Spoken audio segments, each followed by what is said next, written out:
Hello, my name is Boice, and I would like to welcome you to my 8th grade ELA classroom.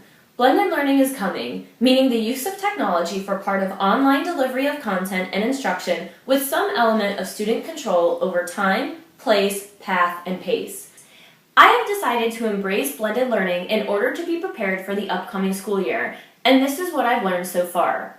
Students are excited about the opportunities that come with blended learning. They are immersed in technology outside of school, so why shouldn't they be able to use it inside of school?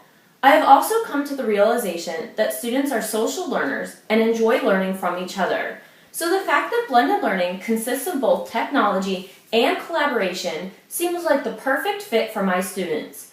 After working with blended learning for a few months, I have learned some valuable information that I would like to share to help you make blended learning successful in your classroom.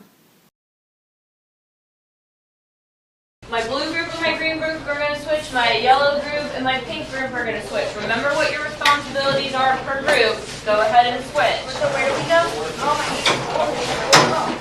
One of the reasons blended learning is so scary is because it's a whole different way about teaching the students.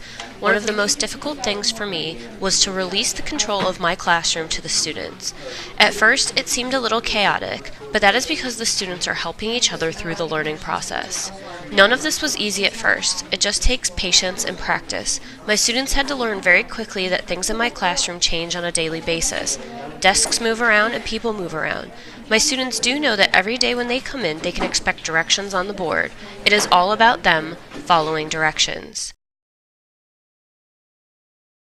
Planning and time management has been one of the most difficult aspects of blended learning for both teachers and students.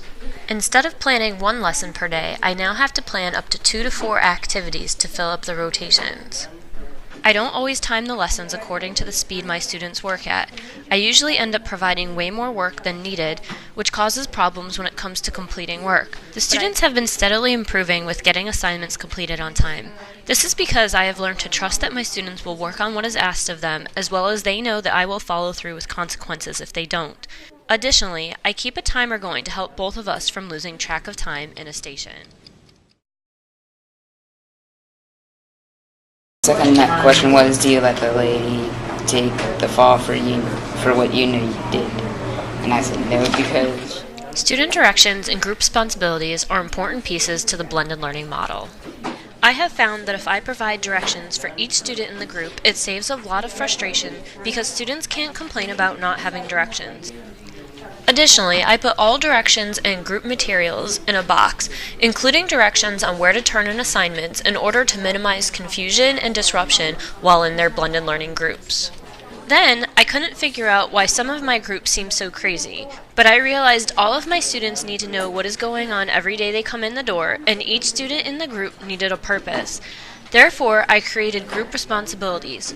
Each person in the group is responsible for something, whether it is directions, passing out materials, turning in assignments, keeping the group on task, or taking the place of an absent group member. Having clear-cut responsibilities positively changed the dynamic of the group, and I started getting a whole lot more completed work turned in from my students. Miss Boice, my computer's not working. Why? I can't make another one. What's the matter with it? Miss Boice, my computer has something wrong with it. Miss Boice, my laptop is dying. I won't let me log in, even though she's right.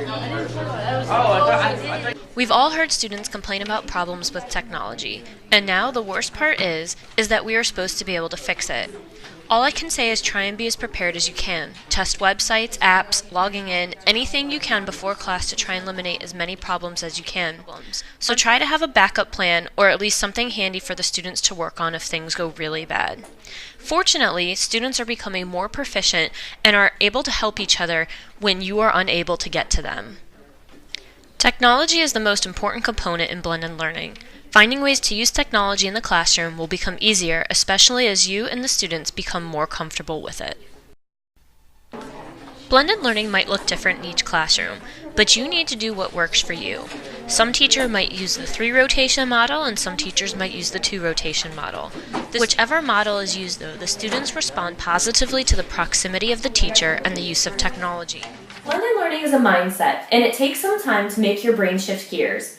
At first, it will be difficult to figure out, But once you get going, it becomes easier and easier, and in the end, students are working harder and grasping concepts much better through the use of blended learning.